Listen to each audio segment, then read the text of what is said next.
teman-teman, ada beberapa berita buruk yang harus saya sampaikan kepada teman-teman ya. Pertama adalah masalah status kita, apakah masih emerging market atau akan diturunkan menjadi frontier market oleh S&P Dow Jones. Jadi seperti yang teman-teman harus tahu ya.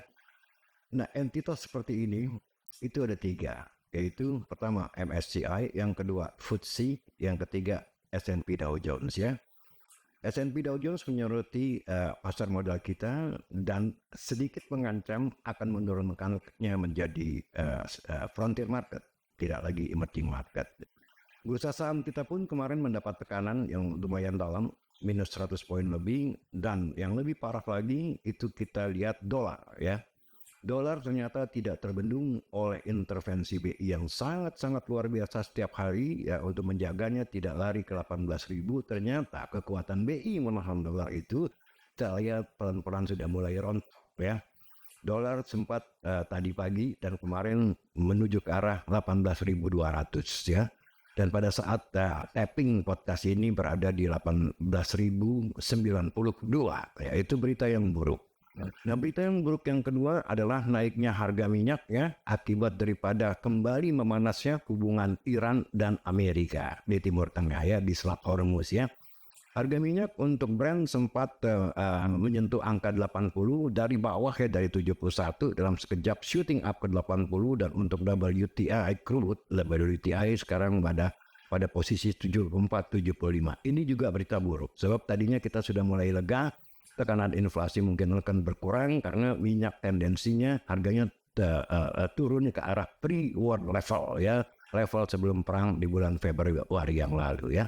Berita buruk selanjutnya untuk rupiah, itu kita lihat bagaimana Treasury yield di Amerika yang 10 year itu sudah hampir menyentuh 4,6%, sementara yang 30 tahun itu sudah berada di level 5,12% ya. Ini artinya apa? Ongkos dolar itu semakin lama semakin mahal, dan saat ini kita sedang mengalami apa yang namanya capital flight ya. Oleh karena itu juga ya, BI tidak sanggup menahan rupiah di bawah 18.000 ya. Nah, itu teman-teman yang harus saya diperhatikan ya. Artinya apa? Outlook ekonomi kita ya, menurut saya tidak baik-baik saja. Sangat-sangat riski ke depannya, terutama di kuartal ketiga dan kuartal keempat ya, mengetahui bahwa di kuartal itu kemungkinan besar badai El Nino, namanya El Nino Godzilla, itu juga tidak bisa dianggap enteng, tidak bisa dianggap remeh. Karena apa? Seandainya badai El Nino itu juga dahsyat ya, bukan mustahil kita akan mengalami krisis pangan ya. Sementara itu kita tahu bahwa inflasi di negara kita ini mulai creeping up, naik ya. Nah, untuk yang katakanlah general inflation atau consumer price index ya, di bulan Juni kemarin angkanya sudah naik ke 3,34% dari bawah 3% 2 bulan sebelumnya, ke 3,03% di bulan Mei. Dan kemarin di bulan Juni ke 3,34%, itu angka seluruhnya inflasi ya, general ya. Sedangkan untuk pangan saya rasa inflasi yang terjadi di sektor pangan sudah di atas 7%. Nah, ini menggerogoti daya beli masyarakat teman-teman.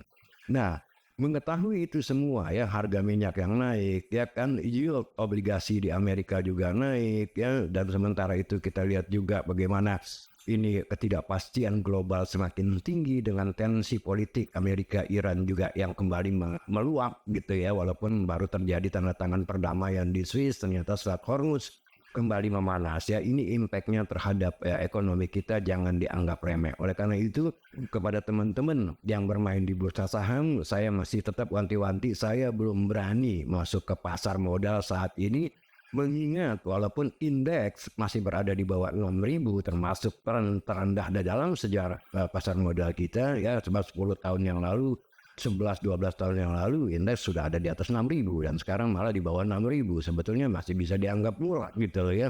Bahkan beberapa analis mengatakan PI rasio kita sangat rendah ya, nah, in term of index ya.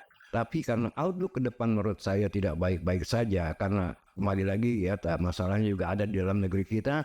Ya, bagaimana APBN kita kedodoran, bagaimana negara sulit mencari dana untuk menutupi defisit APBN kita. Pak Purbaya gagal mendagangkan panda bond di Cina ya, nggak ada peminatnya yang mau beli walaupun narasinya oversubscribe ya. Lantas juga sampai saking hopelessnya pemerintah kita mencari dana, berani memberikan Patriot Bond dan Merah Putih Bond, yang istilahnya mereka yang membelinya akan mendapatkan perlindungan hukum, ya kan. Dan ini menjadi pintu masuk dianggap oleh beberapa oleh semua investor terutama luar negeri. Ini dianggap pintu masuk untuk pencucian uang. Nah, ini indikasi bahwa negara kita memang butuh uang yang sangat dahsyat untuk menambal defisitnya. Dan ini tentu angka 5,61% tidak bisa dipertahankan lagi. Pertumbuhan ekonomi kita di Q2, Q3, Q4 mungkin jauh lebih rendah dari angka itu, ya, karena di Q1 pun tingginya 5,61% pertumbuhan ekonomi itu akibat meledaknya spending pemerintah, pertumbuhannya sampai 21,80%, 81% year on year dan 31% quarter to quarter. Nah, sekarang kapasitas pemerintah untuk melakukan stimulus saya rasa sudah tidak ada lagi, ya. Terbukti sekarang mencari uang pun susah. SBN pun yieldnya sudah di atas 7%, sedangkan SRBI ya itu yieldnya sampai 7,8% yang tenornya 1 tahun, ya. Nah, di sini juga kita lihat akibat tingginya SRBI dan akibat tingginya luar biasanya intervensi BI untuk menjaga dolar tidak lari ke atas 18.000, ini membuat kekeringan likuiditas, ya. Oleh karena itu tinggi sekali tenor 1 tahun untuk SRBI, ya. Saya khawatir kekeringan likuiditas ini akan menggerogoti pertumbuhan ekonomi kita, gitu loh, ya. Nah, yang kedua yang menakutkan lagi ya untuk mereka yang istilahnya pemegang falas, ya, untuk BI juga, ya.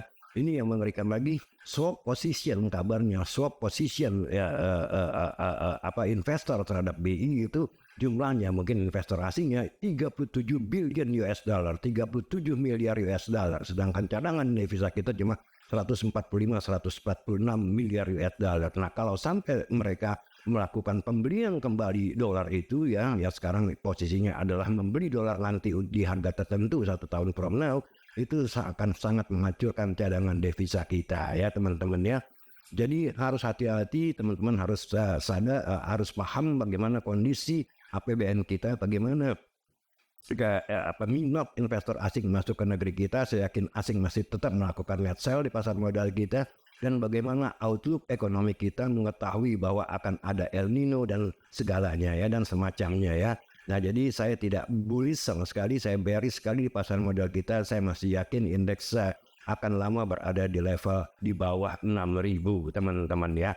Nah, berita yang menarik sebetulnya adalah berita blackout, ya, mengenai pemadaman listrik yang dilakukan oleh PLN, yang kita lihat beberapa hari atau beberapa minggu yang lalu bagaimana itu terjadi, ya, di Sumatera, di Jawa Tengah, di Jawa Timur, ya, di Jabodetabek dan sebagian di Kalimantan. Ternyata itu masalahnya adalah akarnya, the root of all evil adalah korupsi, ya, korupsi, ya, dalam pengadaan batu bara. Ini perlu diperhatikan, teman-teman, ya.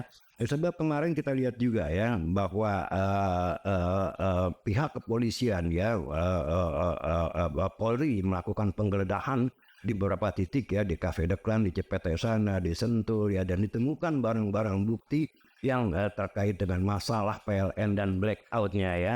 Saya berharap, ya, Pak Polisi ini benar-benar melakukan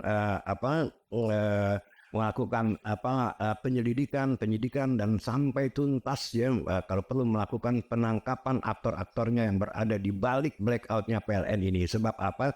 Sebab ini ini bukan sesuatu yang sangat sepele. Ini sesuatu yang dampaknya ini bukan cuma nasional tapi juga internasional. Coba Anda bayangkan, ya, bagaimana kalau investor asing mau masuk ke negeri ini, ya, kalau keadaan kondisi infrastrukturnya yaitu listrik ini bisa padam, bisa nyala, ya. Tentu mereka akan takut, dan kita tahu, ya, baru-baru ini juga 2 raksasa Jepang, Toyota, ya, yang terkait dengan industri otomotif, mereka kabur dari Jawa Tengah atau Jawa Timur, ya, menuju Vietnam, ya. Mungkin karena faktor-faktor seperti tadi itu, ya. Saya berharap Pak Polisi menuntaskan kasus PLN ini dengan baik-baik, ya, dengan tuntas sampai ke akar-akarnya.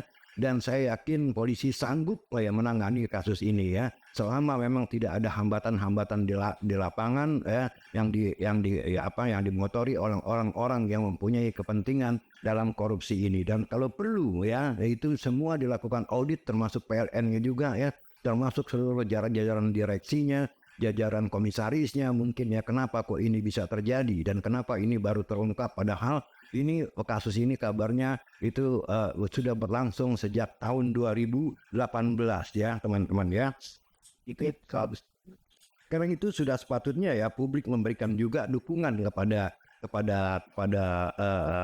dukungan penuh kepada Tipikor Polri agar pengusutan perkara ini tanpa pandang bulu. Penegakan hukum tidak boleh berhenti, ini catatan saya ya. Penegakan hukum tidak boleh berhenti pada pelaku lapangan, tetapi harus berani menembus seluruh rantai peristiwa mulai dari pengadaan, distribusi, pengawasan hingga pihak-pihak yang mungkin memperoleh keuntungan dari tak lemahnya tata kelola ini. Ini catatan saya yang saya tulis di HP saya ini ya. Kasus ini harus diungkap sampai ke akar-akarnya karena yang dipertaruhkan bukan hanya nilai kerugian negara tetapi juga kepercayaan publik terhadap sistem pengadaan energi nasional dan stabilitas pasar keuangan termasuk rupiah.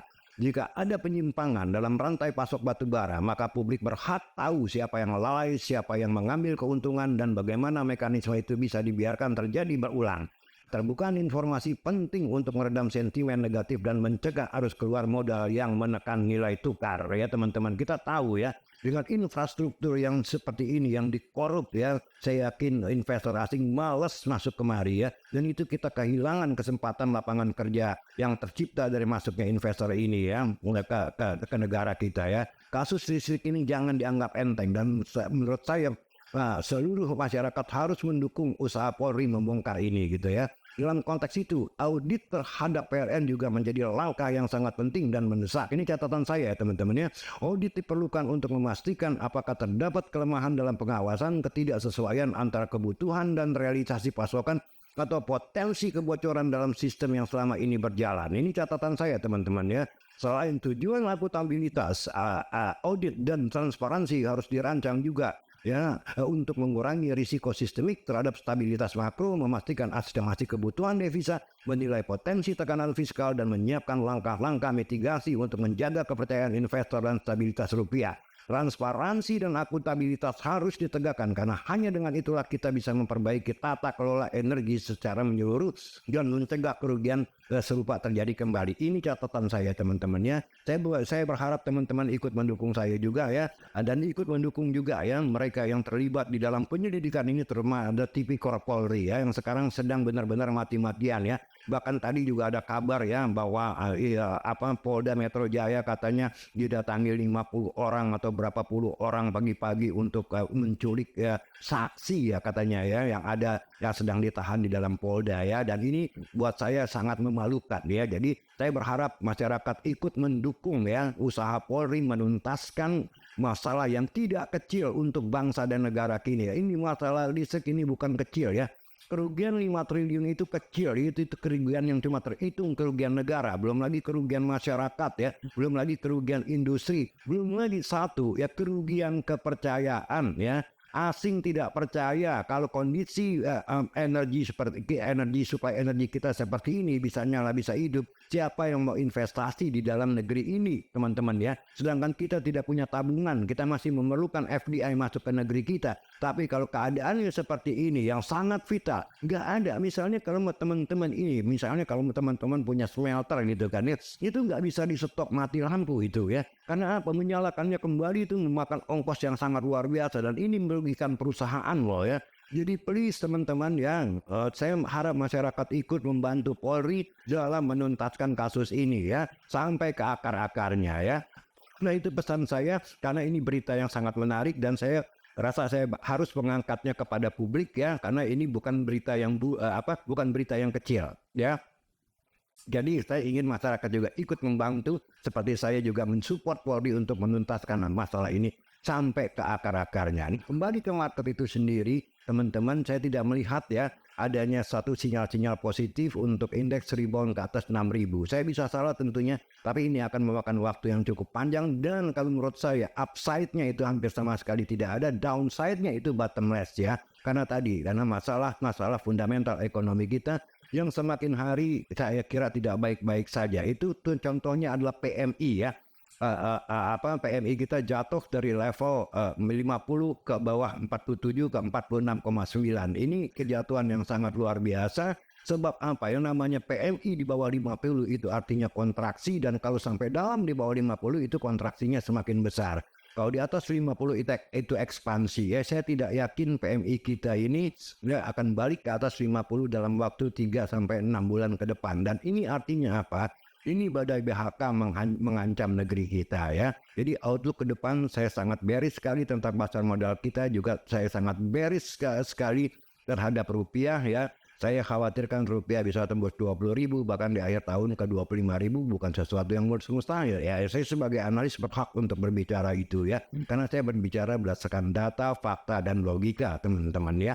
Nah, mengenai satu informasi ya, saya juga mengadakan workshop yang tanggal 11-12 Juli yang akan datang, akan kembali diadakan di Ewan ya. Workshop saya Company Evaluation, itu sifatnya praktis, siapapun pasti bisa yang mengikuti workshop saya. Dan sekarang waktunya sudah sedikit lagi, terbatas, tinggal 2 hari lagi untuk pendaftaran dan pembayaran ya. Sifatnya praktis, Anda harus datang dengan laptop karena kita bekerja dengan real data. Dengan Excel kita bedah laporan keuangan emiten-emiten yang ada di bursa efek kita seperti Telkom, Astra, Indofood, Mandiri, BCA. Secara praktis kita akan cari nilai wajarnya berapa sehingga Anda tahu pada waktu Anda membeli saham tidak kemahalan dan Anda tahu pada waktu Anda menjual saham tidak kemurahan. Demikian podcast saya ini hari teman-teman. Salam metal, sampai jumpa. Thank you.